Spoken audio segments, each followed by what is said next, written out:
What's up, peeps? It's the Wigman, aka the Wigician, aka Floppy Ears, aka Notorious WIG.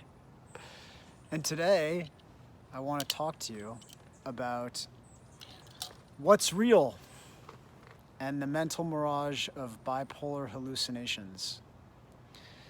So,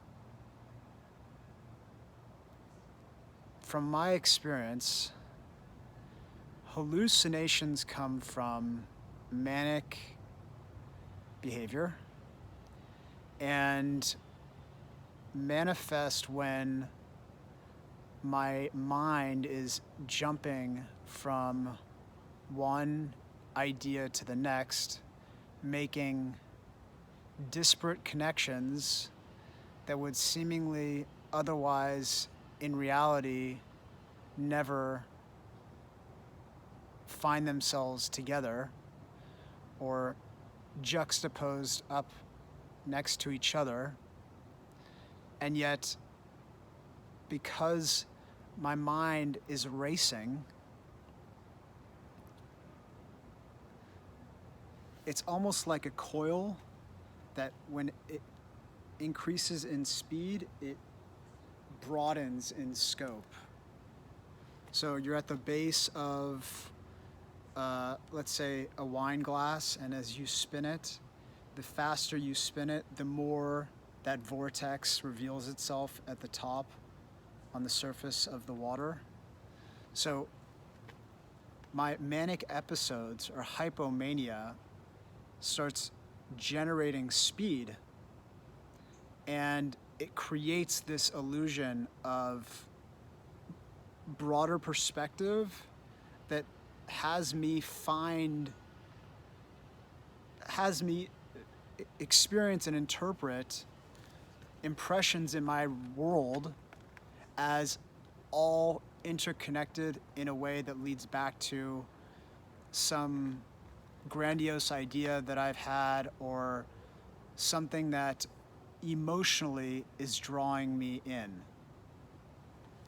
And this has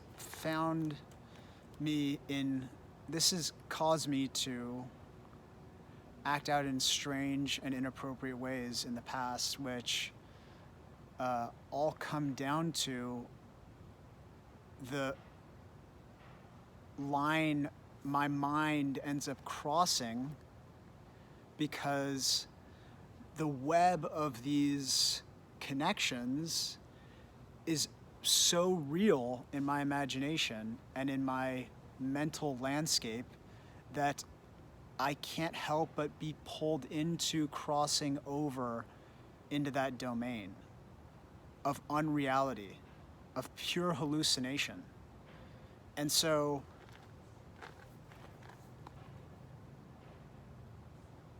it's frustrating because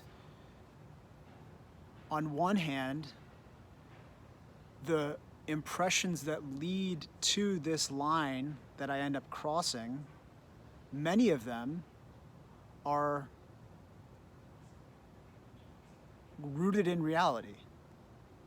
Conversations I have, gestures from people, but because there's an aspect of my brain that's completely lopsided and out of balance,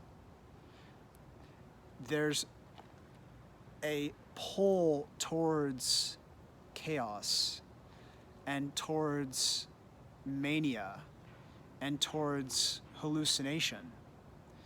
And these images, experiences, impressions that conjure up on the rational side, when they tip over into the irrational side, it's like the mind is now on a tilt, and I have no way of bringing it back manually to this balanced position. And it's scary because every new impression in this domain feels real and feels like it's mirroring back to me exactly what I'm feeling or thinking. So if I'm thinking about something, then it immediately reveals itself in real time back to me as an affirmation that I'm on the right track towards something. And this is how the mind conjures up crazy ideas in a manic state, because you're led into this narrow bandwidth of potentialities that only feed back to you what you are thinking.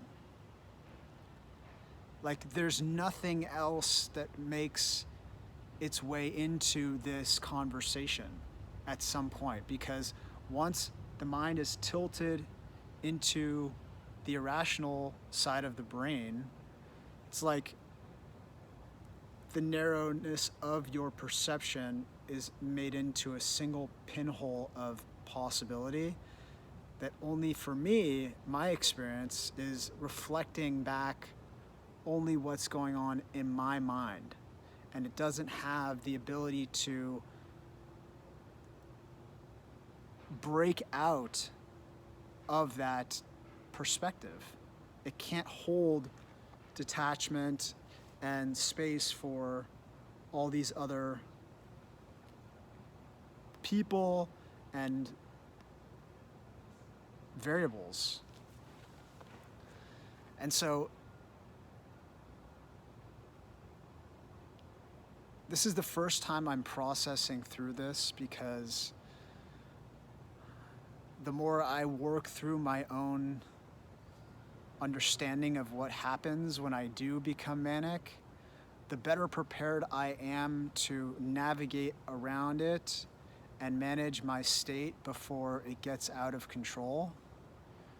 And I kind of see these videos as a form of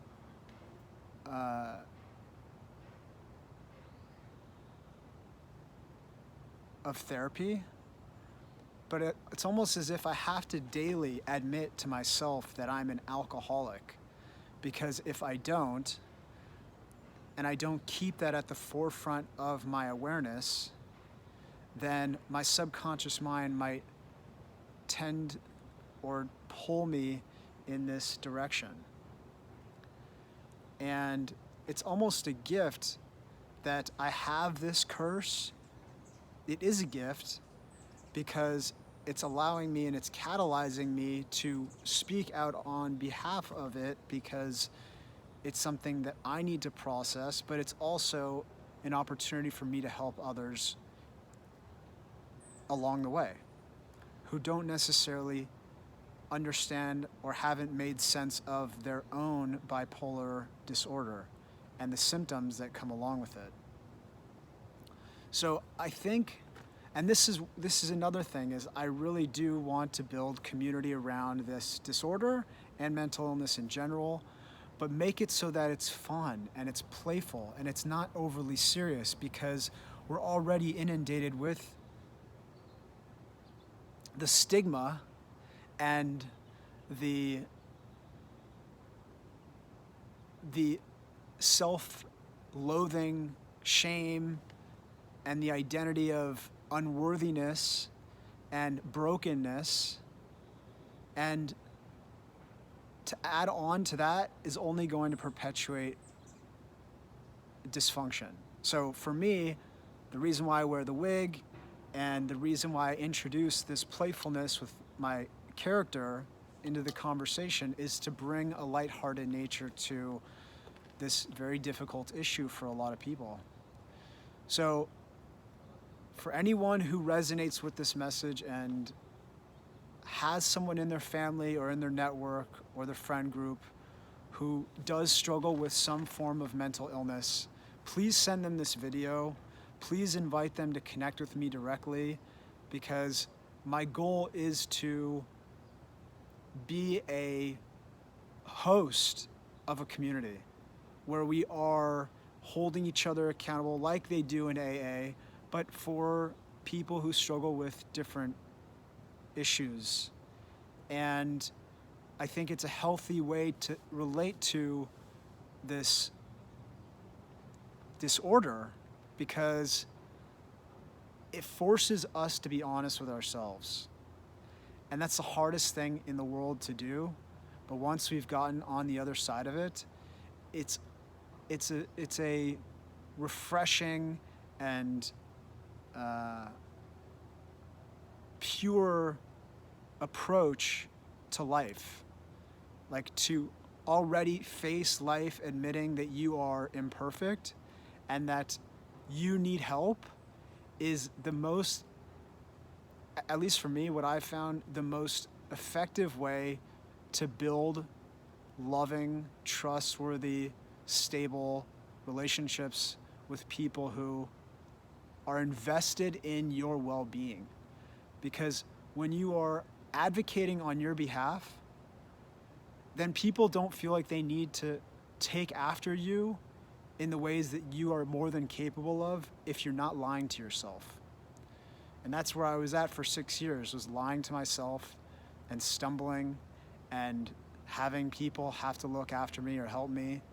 And yes, I was still in a very confused state of understanding what bipolar meant for me. But now that I'm very clear on what happens and what mania is, and I can't go back in terms of some of the behaviors that I'm not proud of engaging in, like I have to just continue moving forward in this approach. And I invite you to join along in this conversation. So that's it. Much love. Wigman out.